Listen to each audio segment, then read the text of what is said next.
कर पाएंगे। डॉक्टर साहब, मैं आपसे जानना चाहूंगा आयुर्वेद से किन किन रोगों को ठीक किया जा सकता है? देखिए, आयुर्वेद जो है ना वो कंप्लीट साइंस है।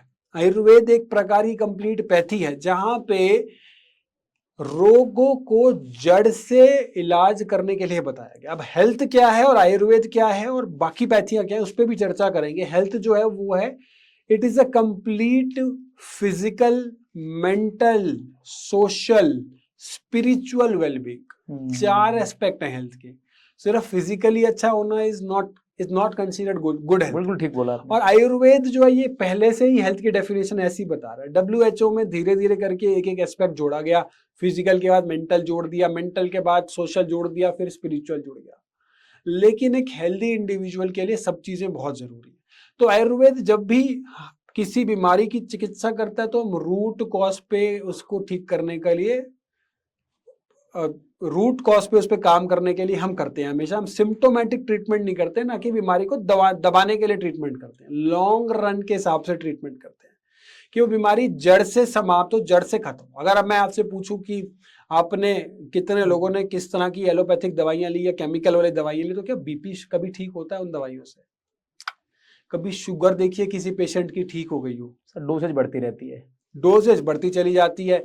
और कोई बीमारी आपने देखी हो जो एलोपैथी में दवाई ले रहा हो, केमिकल वाली दवाई ले रहा हो और वो ठीक हो गई? थायराइड कभी ठीक होता है? जितनी भी आप बीमारियां देखेंगे ना, बीमारियों में क्या होता है, बीपी जो था वो बीपी एक शुरू हुआ, फिर एक गोली चली, फिर थोड़े टाइम दूसरी गोली चली, फिर धीरे धीरे करके देखा था बीपी बढ़ता चला जाता है, उसके कॉम्प्लिकेशन डेवलप होने लग जाते हैं। ऐसे ही डायबिटीज का है, डायबिटीज हुआ उसके बाद इंसुलिन हुआ, इंसुलिन के बाद धीरे धीरे इंसुलिन की डोजेस बढ़ती गई और फिर डायबिटीज के कॉम्प्लिकेशन आ गए। हार्ट पे, लिवर पे, किडनी पे, ब्रेन पे कॉम्प्लिकेशन आने शुरू हो जाते हैं। डायबिटिक न्यूरोपैथी, डायबिटिक नेफ्रोपैथी, इस तरह के दुनिया भर की कॉम्प्लिकेशन डेवलप होनी शुरू हो जाती है। डायबिटिक फुट आपने सुना होगा।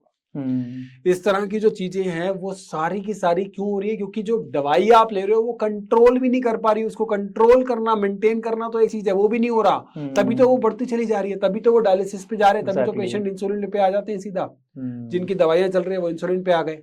बहुत से लोग ये कहते हैं कि आयुर्वेद पे ना टाइम बहुत लगता है, इसलिए भरोसा नहीं जमता। और कुछ लोगों का तो ये भी कहना है कि यार उसमें ना परहेज बहुत है, इतने परहेज निभाए नहीं जाते।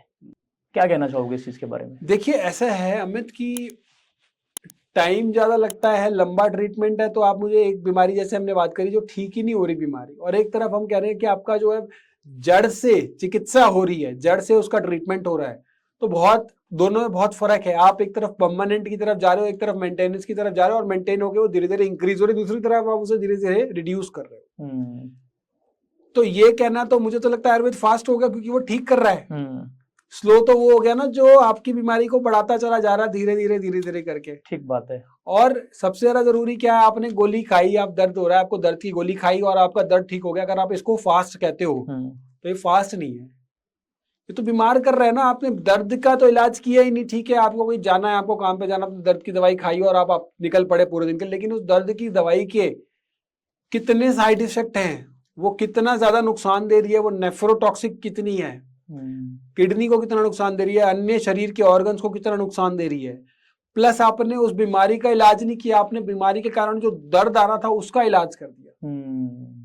फिर अगले दिन भी वही करा, फिर 4 दिन वही करा, फिर महीना 2 महीना वही करते रहा। उसके कारण क्या हुआ? उसके कारण आपकी रूट कॉज पे काम नहीं हुआ, किडनी बैठ गई। रूट कॉज पे काम नहीं हुआ ना, बिल्कुल सप्रेस किया उसको और उसको प्रोलॉन्ग करने दिया लंबे टाइम के लिए। एब्सोल्युटली।